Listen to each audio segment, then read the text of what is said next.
I am of the opinion that WoodRiver planes are trash, but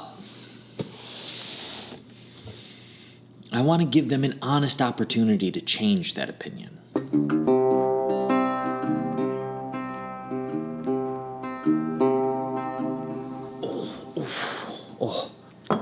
You know, the older I get, the more some mornings taking a knee is more difficult than others, and I don't know how I feel about acknowledging that to myself, let alone to the public. But hey, here we are.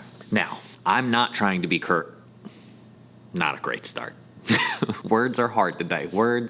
I feel like today's going to be a hard word day. I'm not trying to be controversial when it comes to disliking WoodRiver planes. I'm not trying to be clickbaity. I'm not trying to tell you guys that this is a dumb tool and you should never buy it for this reason or that reason. What I'm trying to do is articulate my experience with WoodRiver planes, which is 12 years ago, 13 years ago, somewhere in the range of 2010-ish, I bought 3 WoodRiver planes as my first proper woodworking tools. I bought a number 5, a number 4, and a block plane. I still have that block plane. I still take it to job sites. It's kind of my beater on the job site. Don't care if it really gets dinged up tool. The number 4 and number 5 I got rid of after about 8 months, because within a few months, those castings had bananaed along their length so badly that they were unusable. So that is my experience when it comes to WoodRiver planes and why I say they're not good tools. But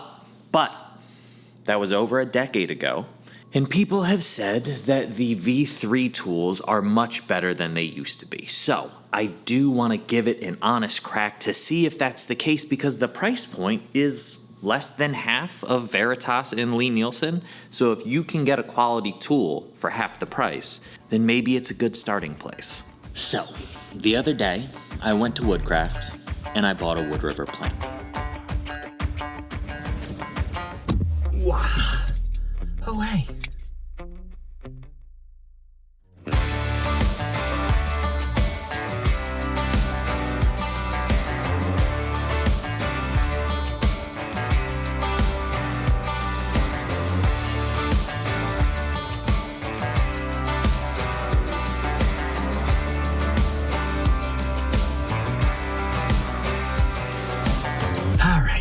So, right off the jump, I got it, it's here. First situation in there, I could not find WoodRiver planes anywhere. I literally spent 15 minutes wandering up and down the store aisles before talking to anybody, and this was nowhere to be found. So, I don't know why this wasn't on display. This is one of their marquee items, or at least I assumed it was, but they did have one, thankfully.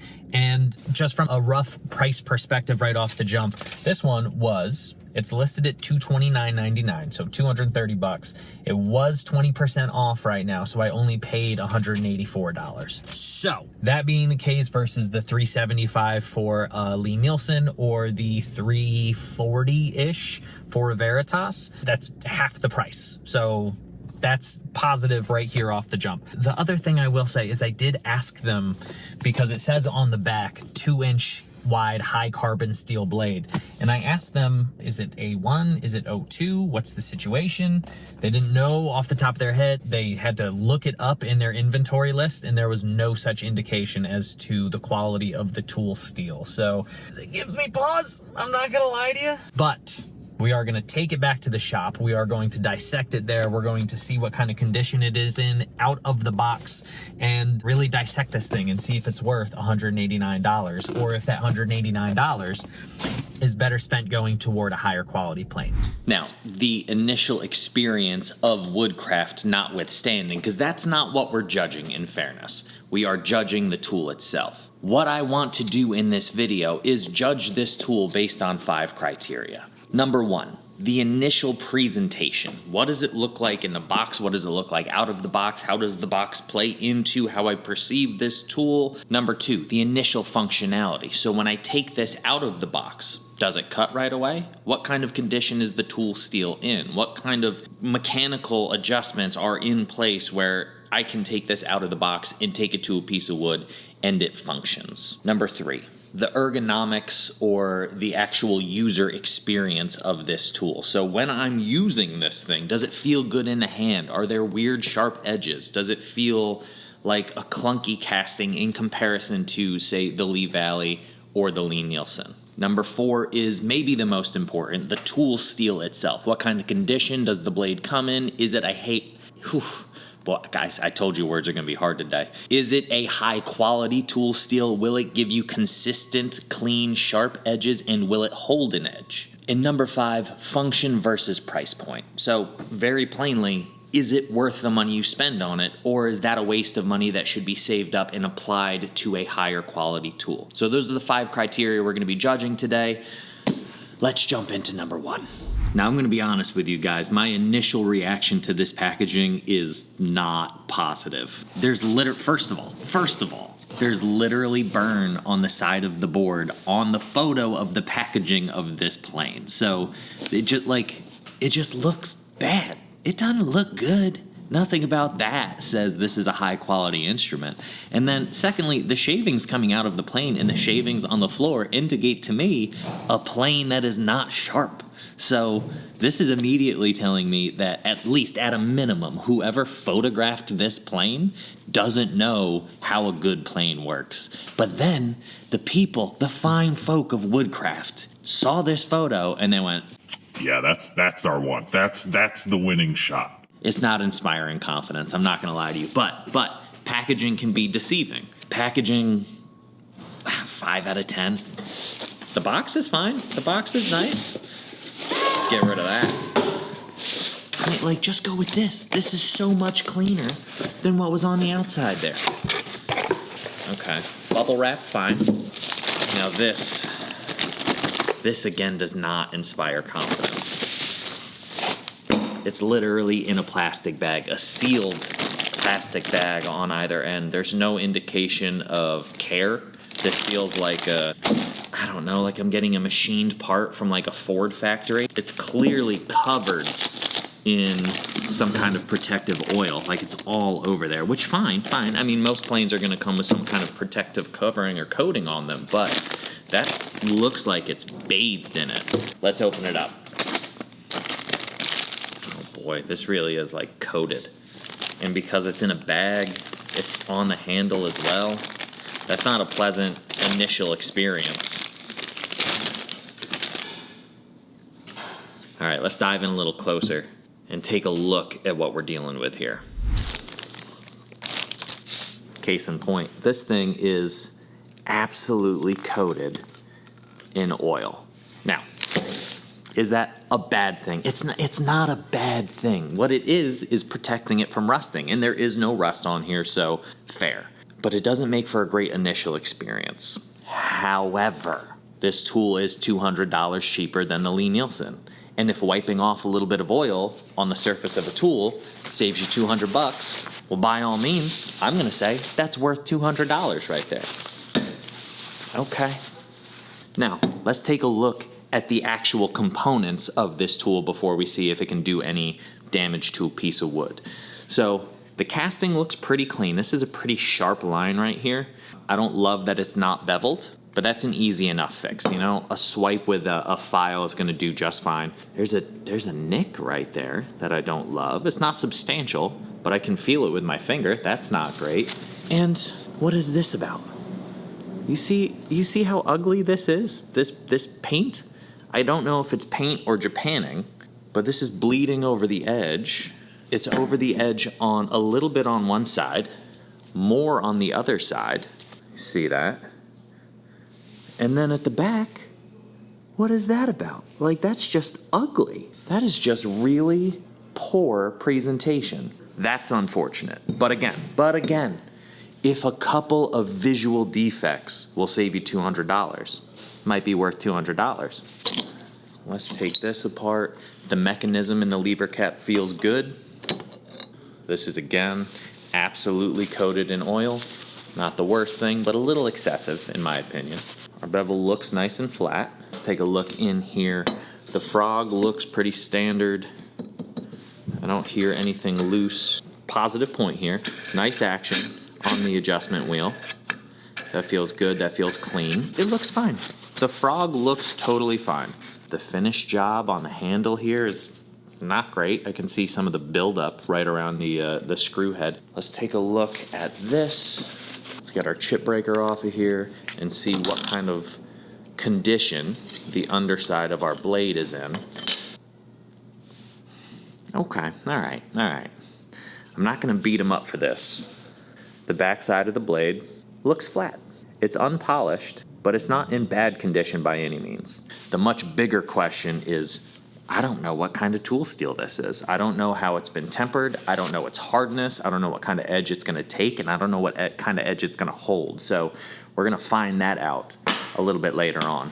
But everything else looks pretty standard. It's really just a little bit of that fit and finish that is less than ideal. But I think those are the $200 you're saving right there. So let's put this together and see what kind of initial performance we're gonna get out of this tool.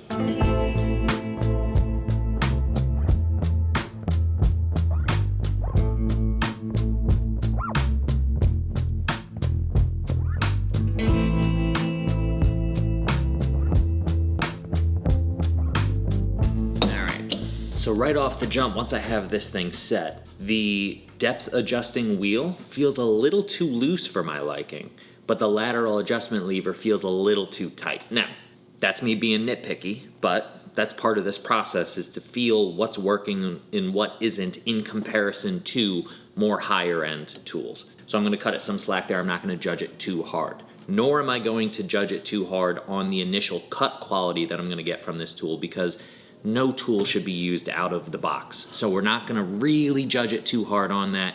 I just wanna get a sense of how the frog sits in the mouth, how the blade protrudes, the actual functional use of this tool out of the box. Do I have to do a lot of manhandling to this tool in order to get it to function properly, even if the blade isn't as sharp as it will be in a few minutes? So let's get a sense of this tool as it stands.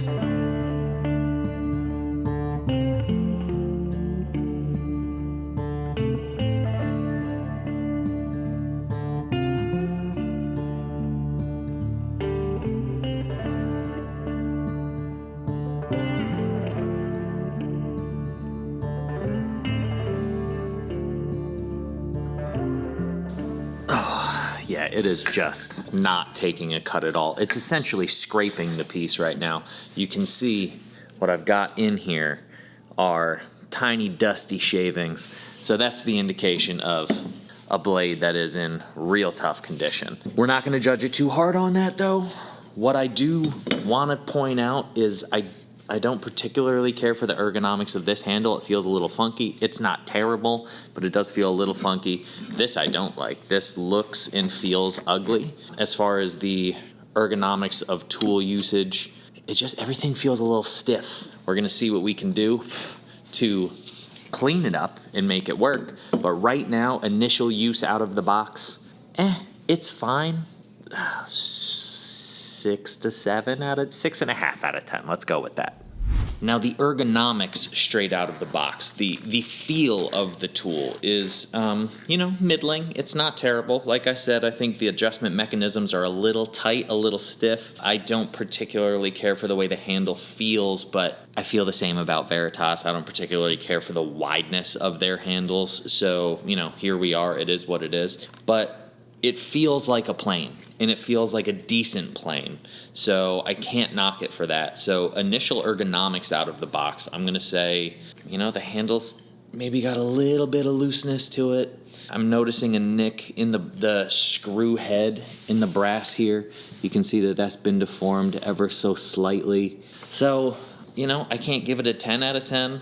But it feels like a plane, so I'm going to be kind and give it a 9 out of 10 for initial ergonomics. But we're going to see how those ergonomics come into play once we actually sharpen the blade. So let's do that.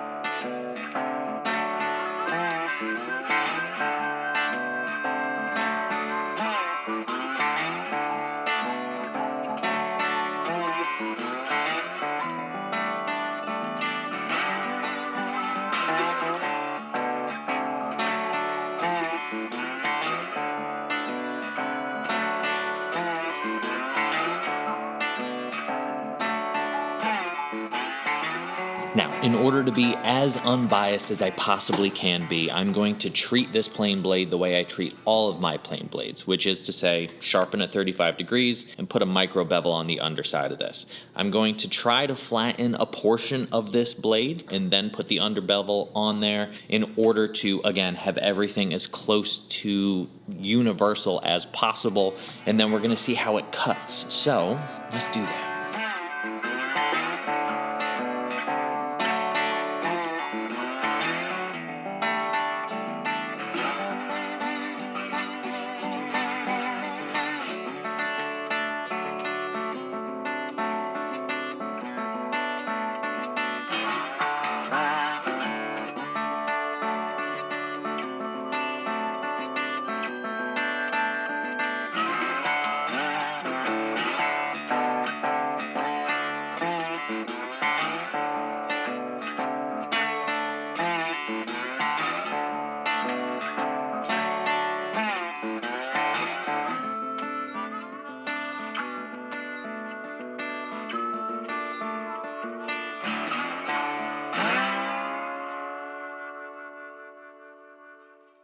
All right, I gotta be honest.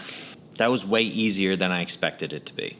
The flattening of the back of the blade took hardly any time at all. The sharpening went very smoothly. It is nice and sharp, so I don't know how long it will last, but it is a good sharp blade. Now, I don't actually care at all for the hair test when you go ahead and shave a little bit of hair off your arm, but I know that people do use that as a metric for sharpness, so you can see that it is cutting hair, so that's nice. But what I care about is whether or not this cuts wood, and if it cuts wood cleanly, and if it lasts, or I should say how long it lasts when it is actually facing some resistance. So I will say probably initial sharpening. I gotta give it a 10 out of 10. That's fair. I concede to that.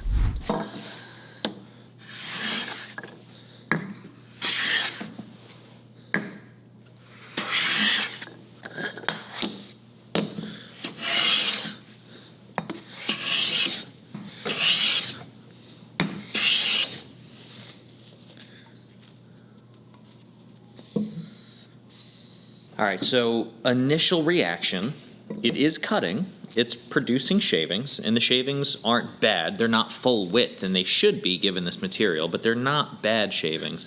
The quality of the surface seems to be pretty decent. It's certainly not a bad surface. I can't say that it's a bad surface. Marks for surface quality, without any comparison, I'm gonna say are, we'll give it a 9 out of 10. It's pretty, 9.5 even. It's pretty good. What I am noticing is there are some striations on the surface, and I don't know if that's from the blade or if it's from the actual sole of the plane and it being ground to a lesser extent. I can feel right around the mouth, right here, I can feel it's not perfectly clean. It's a little bit ragged, jagged. It's less than I would want it to be, and that could be contributing to the quality of the surface. What I also noticed is as I'm going through the cut, this tends to be dragged in one direction or the other, and I'm wondering if that is a result of, hey friendo, come on in. I'm wondering if that's a result of the sharp corners being dragged into the track from the corner of the blade. I don't know. That's a hypothesis. That's a theory. But what I'm going to do right now is I'm going to take the blade out. I'm going to take a file to the edges and to the back of the mouth to try to ease some of those milling problems and see if that alters the situation.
Well, I won't lie to you guys. Currently, right now at this moment, this is working like a dream.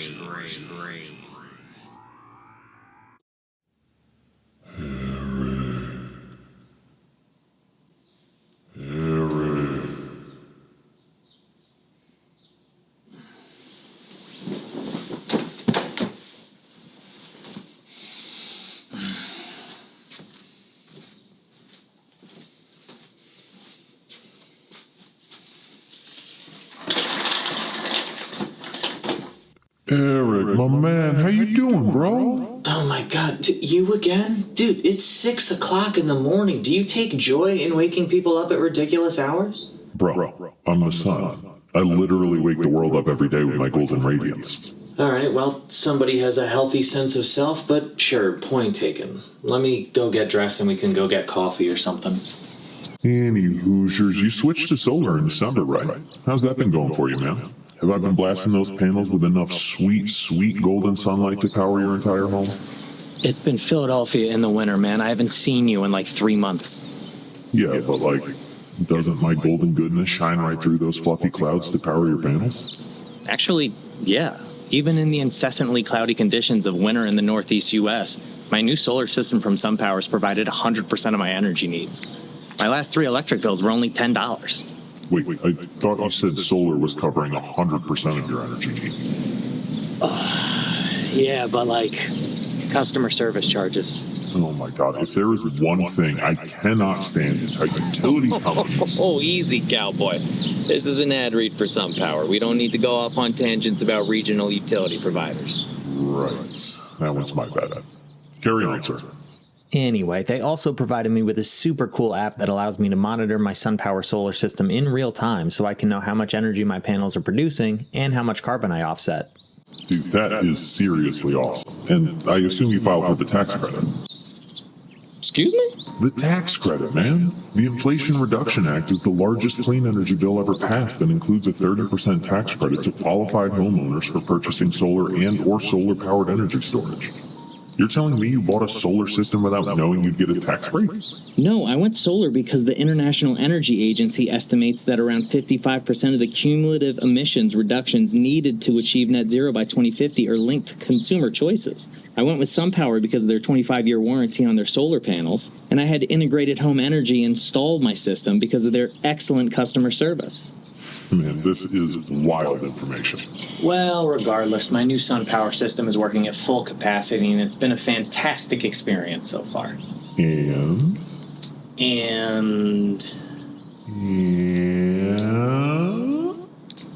your sweet golden rays of sunshine are what makes the whole system work. yeah, they are. Oh my god. So a huge thanks to SunPower for helping me go solar and for sponsoring this video. If you want to learn more about what going solar could look like for you, how much it could save you in the long run, and about SunPower as a company, check out the link in the description below. Okay, credit where credit is due.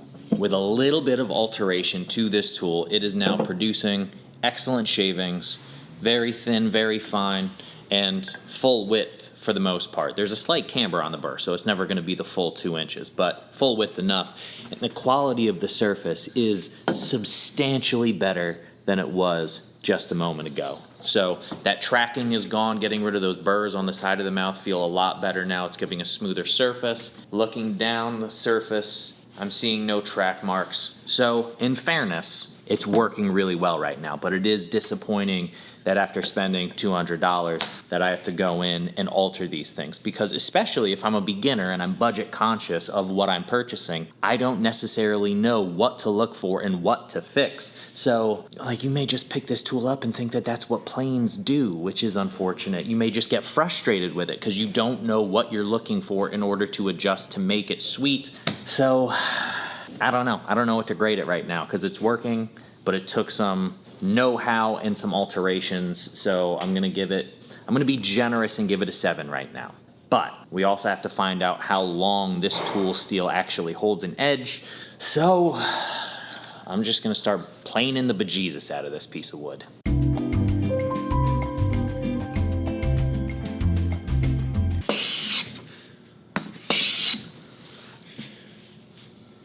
So maybe 100, 150 swipes in, something like that. It's still giving me a good surface. It's still giving me good shavings. In fact, I think it's actually giving me better shavings now than it did initially. So I think there was probably still something on the edge there that wasn't all the way cleaned up. But it is functioning well. I have to give it credit for that. I still don't know how long that edge is going to hold an edge, but 150 swipes on cherry is a pretty good run. I will admit that. I also don't know if that casting is going to stay flat. That's one of my fears, and it might be a thing where, 6 months from now, it's not usable. I don't think that will be the case. Like my first iteration of this, or my first experience with this, I don't think it will be the case that happens, because if that was the case, I don't think WoodRiver would be a line of planes anymore.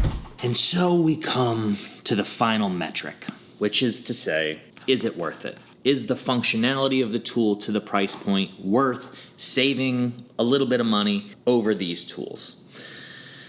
That's a tricky one to answer. Because here's the situation.